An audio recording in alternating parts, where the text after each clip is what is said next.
Okay, so picture this. It's 2 a.m. and my girlfriend and I are lying awake on the cold tile floor of a vacant airport. A few hours ago, my rental car was robbed, the window was shattered, and the GPS stolen.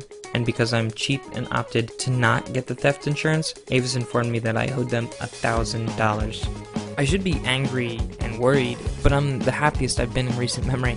Because earlier today, I returned the mysterious lost film that I found in the New York blizzard to the owners in Paris. 2 weeks ago, I'd all but given up on finding the owner of the lost photos. I was searching for almost 2 months, and it seemed like I was no further along than when I first started. Then I got an email that changed everything. The subject, author of film. And then as proof, they sent other photos taken on that same day, and when I saw those pictures, I got chills. So my girlfriend Juliana and I, we booked our flights and spontaneously headed to Europe for the first time in our lives. And we didn't know anyone there, so I took a chance and reached out to a few of the 800 nice strangers who had emailed me and offered me help in my search for the owners. Soon we were on this 5-country road trip of Europe, and I didn't know how to work the manual car that I had rented. I stayed with Charlotte and Gilles in Liège, Belgium, and we went out with their friends and explored the city, eating Fritz, discussing socialism, Werner Herzog, and the grave seriousness of which Belgian beer you drink out of which glass. The next day I drove to Pritschenstadt, Germany to stay with Allison and Mark and their family. Their 9-year-old son gave us this great tour of their tiny historic city, and her husband Mark got me more drunk than I'd ever been in my life, trust me. Never try and keep up with the alcohol consumption of a large German man.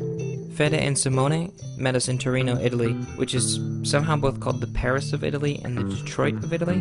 Fede showed me the architecture of her favorite buildings, and most importantly, we formed a common bond over our love of Seinfeld. When it was time to go, she had baked us a cake for the road. It was amazing. I've always been shy, but these people showed me that it's easy to be nice. They introduced me to their families and friends. They opened their homes to me, a complete stranger. And at one point, Juliana and I stopped in Switzerland, and we didn't have anyone to meet. I spent a few hours snowboarding in the Alps, which was amazing, but it was also just kind of lonely.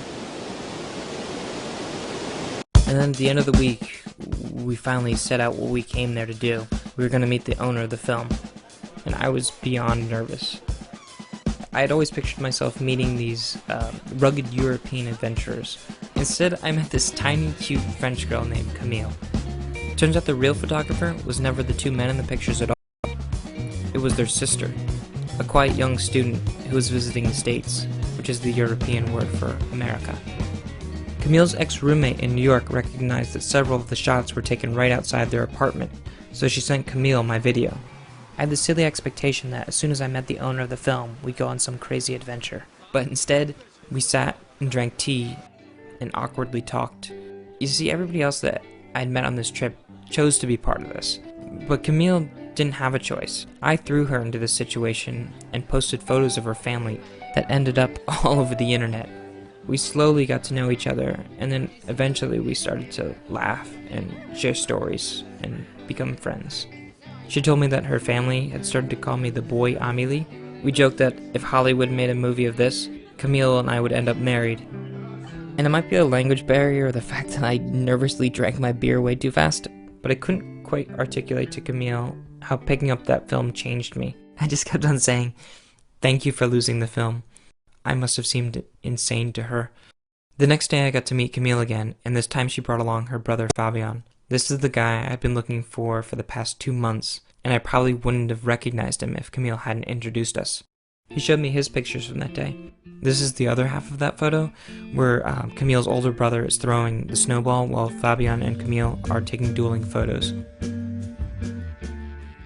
At each step on my trip, I took my own black and white photos with an old film camera that I dug up. Pictures of the people that I met, or various landmarks, or I had people take pictures of me. In Paris, Camille, Fabian, Juliana, and I took the final photos on the roll, and together we wrote this cryptic note that I wrapped around the film canister. And then I picked a spot, and I left the film roll for some other stranger to find. It happened once, it can happen again. If you find me, I'll buy you coffee, and we'll become friends. It's the beginning of an adventure.